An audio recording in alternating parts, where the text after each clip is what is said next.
Welcome back to the Oscar Project Podcast, the show where I discuss Oscar-nominated films year by year. I am your host, Jonathan Eaterberg, and today I'm bringing you an interview with Alexandra Bahíyyih Wain, director of the short film In the Clouds. Before I jump into the interview, please be sure to subscribe to the show in your podcast player so you can get all the newest episodes as soon as they are released. If you like the interview and want to hear more, please consider leaving a rating and review in Apple Podcasts or Spotify. Alexandra Bahíyyih Wain is a neurodivergent, mixed-race British filmmaker whose work explores identity, belonging, and invisibility with quiet emotional power. Her latest short film, In the Clouds, tells the story of an Iranian refugee family navigating the silent pressures of resettlement in contemporary London, and she joins me on the podcast to discuss the film. Alexandra, welcome to the show. Oh, thank you. Thanks for having me. So your film feels like a wonderful little snapshot of a moment in time of this refugee family on this one specific afternoon. Tell me a little bit about the inspiration for this story. I wrote this story a few years ago, and at the time, even now it's more so, but at the time, there was this creeping anti-immigration refugee rhetoric that was taking a stronghold throughout Europe. And I was really concerned because at the time there were stories in the press about groups of people on the south coast of the UK who were blocking the lifeguards from going out and saving people at sea. And they were being very open about their intentions. They weren't hiding the fact that they were hateful towards these groups of people. And I thought that was quite astounding. And I wanted to write a story to sort of cut through the stigma and the statistics and just show the humanity of one family. And essentially the story is about grief and a family dealing with grief and also interpretations of death. And I feel like those are two very universal aspects of life. And we all experience both of those. And we've all been a child, so we all know the innocence that we had when interpreting certain situations and life experiences. And I think I was concerned with the children of refugees because obviously their journey starts. They just have these really long journeys, and many of them have seen terrible things in their homeland before they escaped or were exiled. And I just wanted to try and understand how much a child would comprehend of their situation and their circumstances at such a young age. So the inspiration came from, I guess, a sense of urgency to kind of tell a refugee story and tell it well and in a way that audiences would connect to the characters even if they are worlds apart from a refugee. Yeah. And you mentioned a lot of emotions in this film. You know, the displacement felt by the family trying to fit in someplace completely new and foreign, and on top of that, the grief that they're dealing with. How did kind of the background of all of these different elements come into being for the film? Again, I think another experience, a universal experience, is that I would say 99% of the world's population has at some point felt like an outsider, whether that's at starting a new school or joining a new extracurricular activity and you're the newbie. We have all been there. So I think there were these extra elements, emotional elements that were added to just kind of convey even further that refugees are human just like we are, and they experience life as we do. And you know, most of the action in the film takes place with several children, the two girls specifically. What were some of the challenges in making the film with a group of child actors, especially the young girl who plays the lead? Yeah, it was interesting. I've never directed a film like this before, and I have produced short films and I have written short films. And so I got a lot of advice, and the advice I was given was don't make this film because you should not work with young actors on your first film.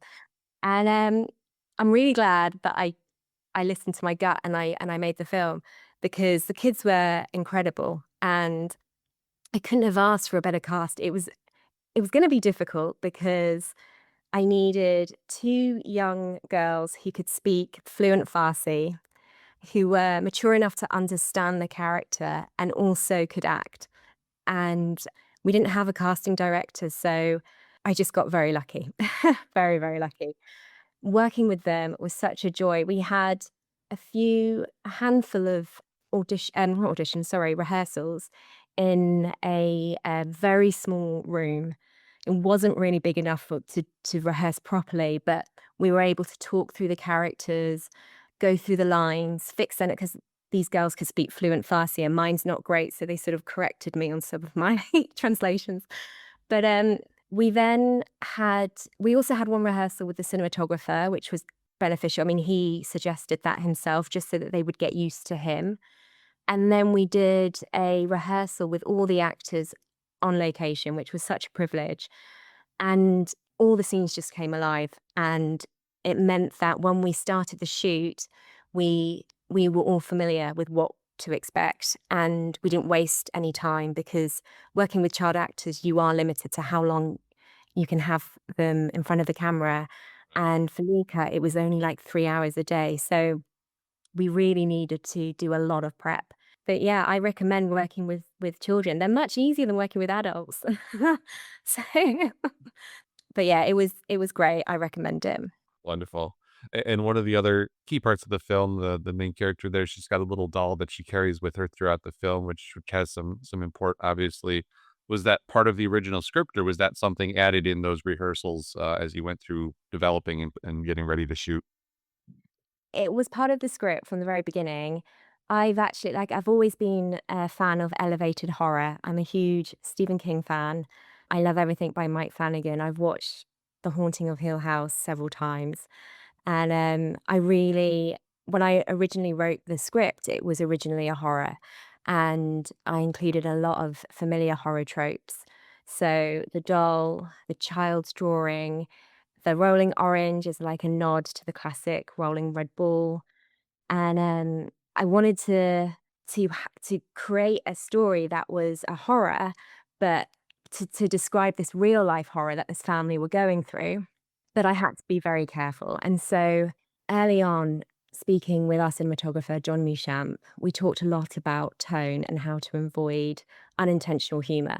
And so in long form, elevated horror, you can tackle a serious subject like mental health and have a jump scare and then let the audience laugh it off. And it's just part of the fun, it's part of the release. But in the short film, that shift can completely break the emotional thread. So, especially when you're handling something as delicate as the immigrant experience.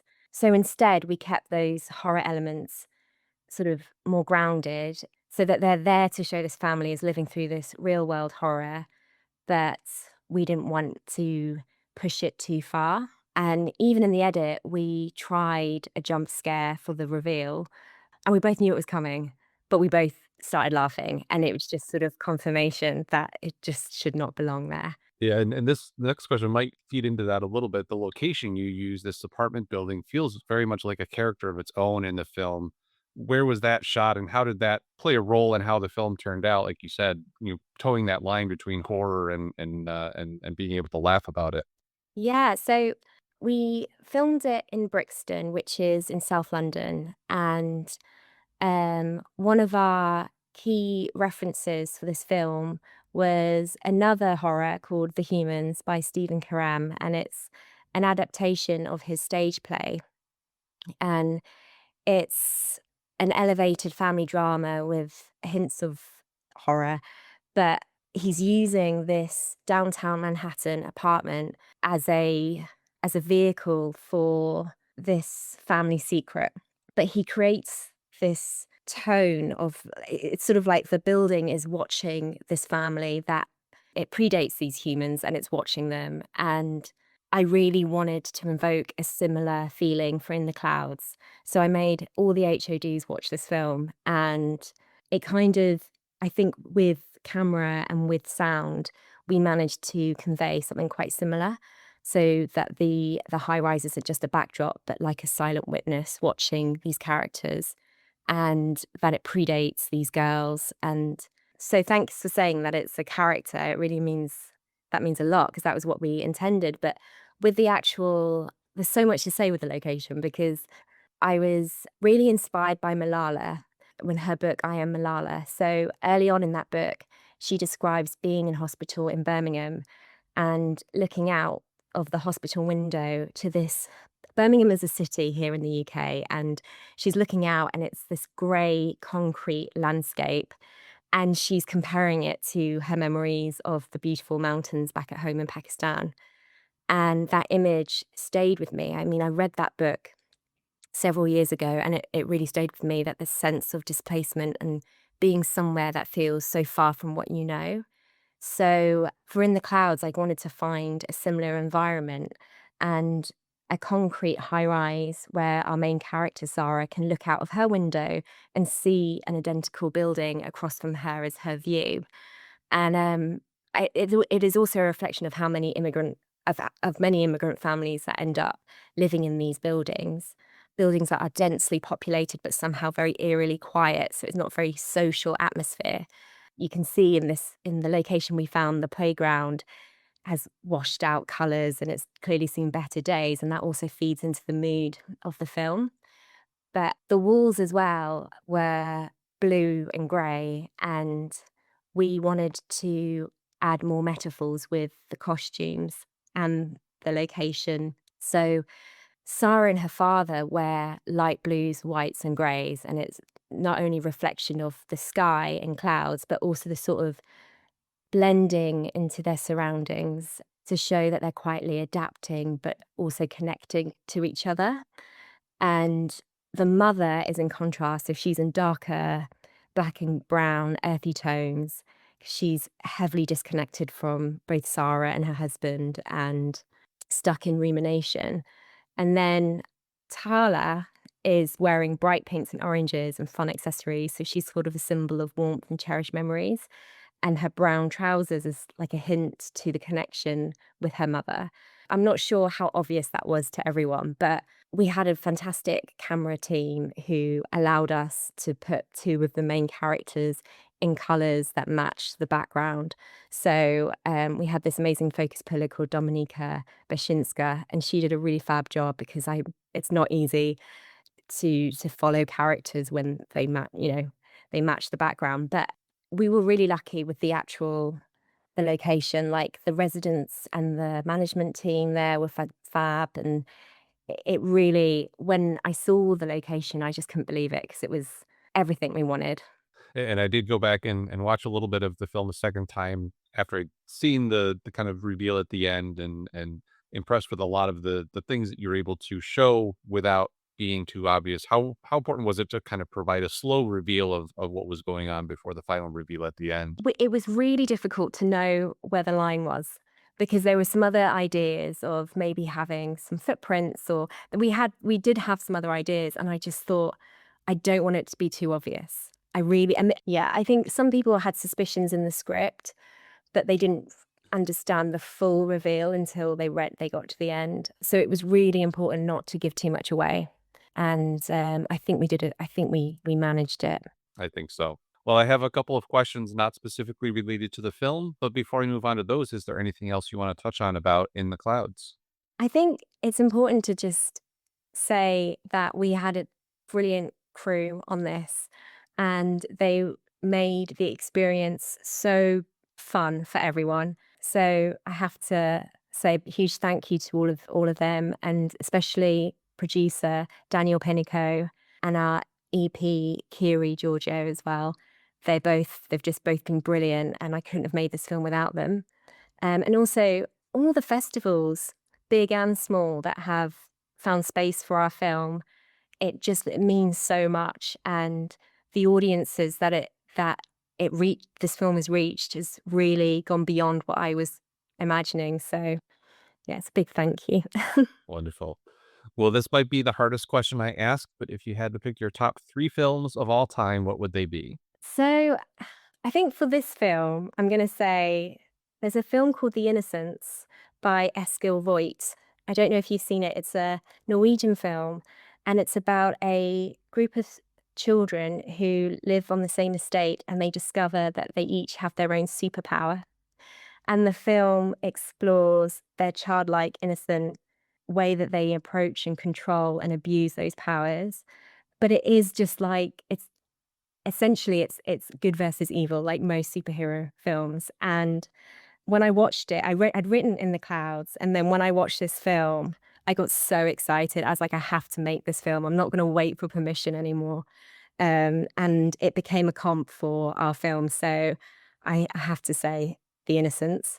And then a film that I really love is A Girl Walks Home Alone at Night by Anna Lily Amirpour.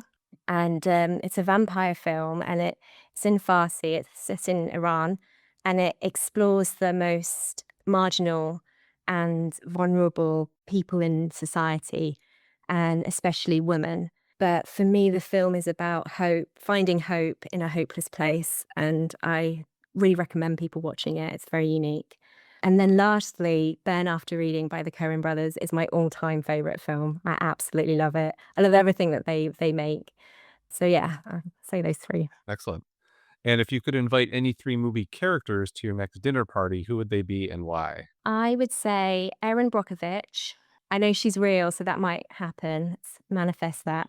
Elle from Legally Blonde. Dolores from Sister Act. I think that would be a great dinner party. That would be fantastic. Lots of laughter, I'm sure. Yeah.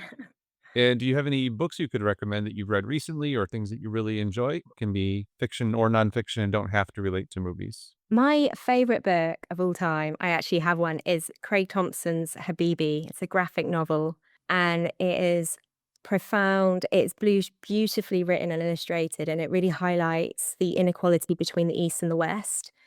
And yeah, you will just fall in love with the characters. I don't want to spoil it because there's some twists, but I don't. Have you read it? I have not, no. Okay. Well, I always keep a few extra copies, so I will mail you one. It is just a great book. And if you go on Amazon, you can just look at the reviews.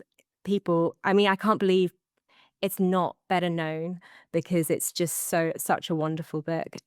And then a second book that I really love. It's a very popular book, but it's The Life of Pi. And I do love novels that lead you up a path and then sort of slap you in the face with a big reveal on its last page. And Life of Pi just does that. It lures you into this almost mystical story of survival, faith, imagination, and then it forces you to reconsider everything at the end. And the reveal sort of reframes not only what Pi went through, but also how people cope with unbearable trauma by creating stories that they can live with. And there's a reason why the book has done so well, and it's been made into a movie, and that's also done so well. So if you haven't read it, I suggest reading it, although I have just given away that there is a big twist at the end. And then a third book would be Stephen King's On Writing. I'm sure other people have mentioned this on your podcast, but it's probably the best book that I've read about the craft. And obviously, I'm a huge fan of his, so I've read a lot of his novels. And on writing, it sort of entwines advice on the craft and on writing, but also his life stories, and some of which are incredibly sad, but masked by his incredible humor. And I have to say, like, at times, the book is a bit intimidating because he's just this hugely successful writer, and it will make you feel bad for not being a successful writer or not writing all the time, but in a way that kind of encourages you to write. So it's a good one for when you've hit a bit of a wall or you're just taking a breather and you just need some inspiration. But I mean, alongside it being a book about the craft and a book about his life, I think there's something about the book that also acts as a self-help book as well. So he sort of reframes pain with humor, and that's quite healing and inspiring. So I think it's a good one to recommend. Absolutely. That is one that I actually have to, now that you mention it, I have to go dust off my copy. I have to find it first and dust it off and reread it because it's probably been 15, 20 years since I read that one. Yeah, I thought it might be one that others have mentioned as well. I definitely need to read that right now as well. So I'll be doing the same thing. Excellent. We'll put some links to those so people can check them out. And who else from the world of film should I have on the podcast as a future guest? If you can get them, I don't think they do interviews, but you'd get a lot of traffic if you could get the Coen brothers on. That would be a big get, that's for sure. You just can't find interviews from them. So And lastly, before we wrap up, do you have any other projects that you're working on right now? And also, where can people follow you on social media to keep tabs on your journey? sure. So you can follow me on Alex Bahíyyih Wain on Instagram. And our film is intheclouds.film. And I have got other projects. It's really hard to commit to know which one to commit fully to at the moment. But we are hoping to make a feature version of In the Clouds, which follows two separate families. So I'm really looking forward to seeing how far we can push that. Wonderful. Well, Alexandra, thank you so much for the time today. Really appreciated you sharing your film, sharing the stories that went into making it, and look forward to seeing what comes next. Thank you so much. It's been an honor. Thank you. Thank you again to my guest today, Alexandra Bahíyyih Wain. Her film, In the Clouds, played at this year's Holly Shorts Film Festival and will be showing at additional film festivals in the coming months. The Oscar Project podcast is written and produced by me, Jonathan Eacherberg, with editing assistance from Joshua Eacherberg. If you want more movie coverage, check out The Oscar Project online at theoscarproject.substack.com. I'll be back on Friday to discuss the 1930 film Street of Chance, and next Tuesday I'll have another interview with a great guest from the world of film. Until then, I hope to see you at the movies.